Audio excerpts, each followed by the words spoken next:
Okay, everybody keeps asking me about Fuji lenses, so let's take a look. I've got, I think, 15 of my 18 Fuji lenses here. I've got most of the Fuji lenses here.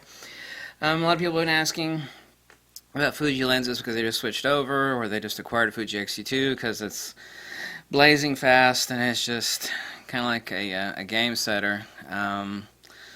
In general, actually, some people say, well, for mirrorless it is, but I mean, it's actually got faster autofocus tracking than the Nikon D500 if you set it up properly. A lot of people have not yet learned how to properly set up the custom settings on their Fuji for like AFC and area and mode. But that'll take time. Let's talk about something so far as considerations. A few of these are older lenses, and even though the Fuji X-T2 is blazing fast, they are older designed lenses that will not have blazing fast autofocus speed on the Fuji. There's only a few of them here. But I mean, if you're going to be doing, street photography or, portraiture, we're not talking about shooting squirrels on crack, ditting about in the trees, so not really an issue. In no particular order, let's first talk about the 27mm 2.8. It's a little Pancake lens, got a couple of them, really awesome. It's not going to be extremely fast on the Fuji X-T2. But the wonderful thing about it is that it's basically like a lens cap on your Fuji, and you can actually tuck the entire camera underneath your coat, and you've got a lens on it. You can't do that with any of these other lenses, so everything has advantages and disadvantages. I mean, it's relatively a cheap lens, very lightweight. Incredible. I think you can get these for like $250 or so used off of eBay. Another lens that absolutely people love the dickens out of, but is not going to be fast. And that, in no particular order, is going to be the macro lens, also perfect for portraiture. Actually, even though this is only a f2.4 instead of the f1.2 of the expensive Fuji portraiture lens, which is right here. Well, actually, right over here somewhere. There we go. There it is. So many Fuji lenses. It's actually a better portraiture lens, and it serves a dual purpose. I mean, it's 60mm f2.4. Obviously, it's not an f1.2 like the 56mm f1.2 is. So it's going to be slow autofocus, but does that really matter in portraiture? The answer to that is no. Really great value. It's a lens that I really hardly ever hear people talk about. Actually, I consider this to be a must-have lens because for portraiture, it is excellent. It's great for macro. It's not 1:1 reproduction rate on macro. It's 1 to 1.5 on macro, but this is a great lens used, and because it has a slower autofocusing system, because it's older Fuji lens, a lot of people I never hear mention it, and they should. It's actually an awesome lens. You should consider the 60mm f2.4. Not going to be fast autofocus, but at f2.4, compared against the expensive Fuji 56mm here, which is an f1.2, it is actually a better portraiture lens than the really expensive 56mm f1.2 Fuji. That's a fact. I'm not the only person that said that, too. Another extremely popular lens, and you're asking why I've got Nikon lens caps on some of these Fujis. Actually, not a huge fan of the Fuji lens cap. They've actually since redesigned it, like you see here on the 16 to 55, but the Fuji lens cap system was very flimsy and easy to fall off, so that's why I have Nikon lens caps on many of my Fujis here. I got an infrared filter on this right now, but this is the older 35mm f1.4 Fuji. Absolute top value. They're all over the bloody place on eBay, really cheap. Must-have lens, but it's not going to be super fast on your Fuji X-T2. Actually, these are the only 3 lenses of the group that I have here that you're going to have an issue. By issue, I don't really mean issue, I just mean that you're not going to get the full potential out of your Fuji X-T2. But I mean, for street photography and portraiture and macro, it's not like you're going to be sticking continuous high and going BRAM. So is that really a concern? The answer is no. Obviously, just because the Fuji has insane autofocus tracking does not mean that you're going to be using that. You're certainly going to be using it for portraiture. And of course, there is some portraiture that requires continuous high, like when someone's leaping and bounding in the sky, and there is a type and variety, a spectrum of portraiture which does require super fast autofocus. But yeah, anyway, so 35mm f1.4, absolutely top value. Highly recommend it. Great lens, not that expensive. I don't know if Fuji is going to continue it or not. Here is its replacement, which is actually a much faster autofocus. It is weather sealed. People love the hell out of it. It's relatively cheap and it's pretty damn small. It's a 35mm f2. I consider this to be an absolute must-have lens. I don't care what you're shooting, what you're doing. This really is a cheap, very fast, weather sealed. Nothing is really weather sealed. I mean, I'm always ragging on that. Must have a Fuji lens, and it's a great value. The 35mm f2, really fast, less vignetting than the 35mm f1.4. Wee bit smaller, great lens. I absolutely consider it to be a must-have. Okay, on to, yeah, I got so many Fuji lenses here. This is the best lens. It's like, oh, that's just your opinion, you know? I mean, I don't care what you think, okay? I've tested more lenses than God. Let me tell you what, this is Fuji's best lens, bar none. It's their 16mm f1.4. I named this lens of the year, even though it didn't come out this year. Absolutely, amazingly enough, I've tested every Fuji lens, and I own most every Fuji lens. This is Fuji's best lens. It's absolutely unbelievable. It's so great, it shouldn't even exist. I've made lots of videos about this lens. Right now, most of the Fuji lenses are on sale. I think you're an idiot if you don't actually buy this lens. Landscape, I mean, this is going to be basically a 24mm equivalent, which is a great focal for street, for landscape. Not really wide enough for some landscape stuff, but plenty wide enough. Perfect for street. It's also a great pseudo macro. What do I mean by pseudo macro? I mean, it's not truly a macro lens. What I mean by pseudo macro is that you can get right in there, right like that. And it's so damn sharp. The distortion is so low. The vignetting. This is an must-own lens. Right now it's on sale. Whether it's on sale or not, it's an expensive lens. By God, owning this lens, I just think you're an idiot if you don't own the 16mm. Did I say that? Yes, I actually said that. A lot of people love the hell out of this lens, and I do too, but people praise this lens kind of needlessly. And that's the expensive 56mm f1.2. It's a Fuji's portrait lens. Portrait lens. It is excellent. Can I consider it the absolute top value at $1,000? No, I can't. I mean, would I buy it again if I had the chance? The answer is yes. Is it as super awesome as people project it to be?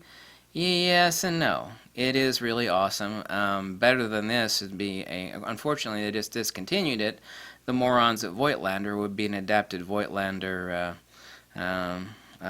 lens that it's an f1.4, and unfortunately the idiots, the 58mm Voigtlander f1.4 Nocton, they discontinued it, so really stupid idea. The actual very cheap and never discussed Fuji 60mm f2.4, yes, I know it's an f2.4 and not an f1.2. Some people have a sexual, sort of photographic sexual thing that goes on when they see like super fast classic, oh, it's 1.2. I understand that. To get the same equivalent bokeh, depth of field, an equivalent of an 85mm at f1.8, you need actually a 56mm at f1.4. They look the same. 85mm except for the lens compression. 85mm at f1.8 looks the same as a 56mm at f1.4 given the exact same distance. Excellent lens. Kind of pricey? Yeah. Is it worth it? Yes. Is it... You know, does it jump off the shelf and smack you in the face as a must-own lens? My consideration would be no. Is that subjective? Yes and no. It's still worth it, though. I mean, like I said, I would buy it again. One lens I would not buy because the 16mm, I know this is a 16mm, it's not a 14mm. The 14mm is not bad, but I, generally speaking, would not recommend this lens. Unless you found one really cheap used, I would not recommend this lens. I mean, it is good. It borders a lot, borderlines on blah. There is 100,000 worlds apart between the 16mm. It's like, well, it's a 14, you know, it's wider than that. I don't care. The 16 is that much damn better. Trust me on it, please, God. You don't trust me, that's fine, you know. Certainly got more lens experience than anybody else, well, everybody else, the top 20 people on YouTube combined. So you can either take my word on that or not. Take a look at the Flickr page for each one. They're both stellar-looking lenses on Flickr. The 16 is incredible. They're both roughly the same price on sale right now from Fuji. Definitely get the 16. you know, unless you've just got unlimited funds and you're going to buy all of them. It's like, I'm going to buy all of them. Well, that's certainly fine. Look at here, I'm going to mention that I don't have them here for a reason. These are Fuji's two worst lenses. The 18mm f2, that lens, it's okay, but no. You know, unless you find one like used for $60 because someone had head trauma, don't even think about buying the 18mm f2. The 18mm is Fuji's worst lens, period. The other lens is the 23mm, and I don't mean the 23mm that Fuji just came out with, the 23mm f2.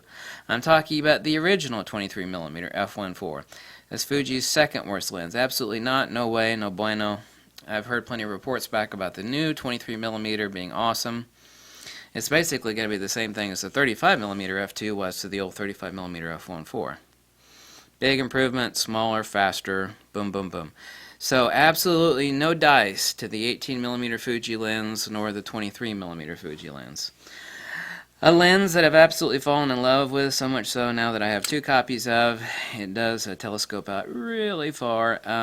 Most lenses like this, these extreme telephotos, like the 18-200 Nikkor and 28-300, we've got teles and then super teles, and this is actually an incredible lens. If I were to take a trip when I only to take two lenses with me, you know, I'd be my Fuji XT2, the 16mm, and the 18-135. If I were just to take two lenses and I could only have one backpack and I had a camera and two lenses, you know, I wished I could take three. It's like if I could take three, then I would definitely take along, I don't know, really.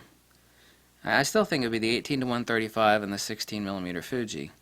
Probably the 35mm f2. But definitely these two, the 18-135 and the 16mm Fuji. This is actually a really, really damn good lens. The 18-35 is worth every penny.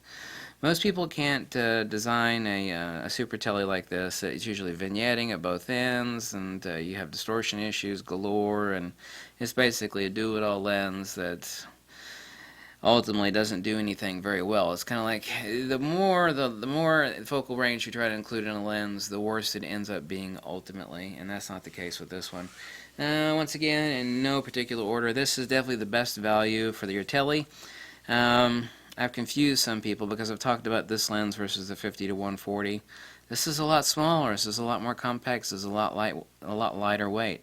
I've been doing some continuous high shooting with the Fuji XT2 with this one, and been using it on X Pro 2, which I recently sold off, and my X-T1. Great lens, best telephoto for the value. Absolutely, unquestionably recommend the 55-200.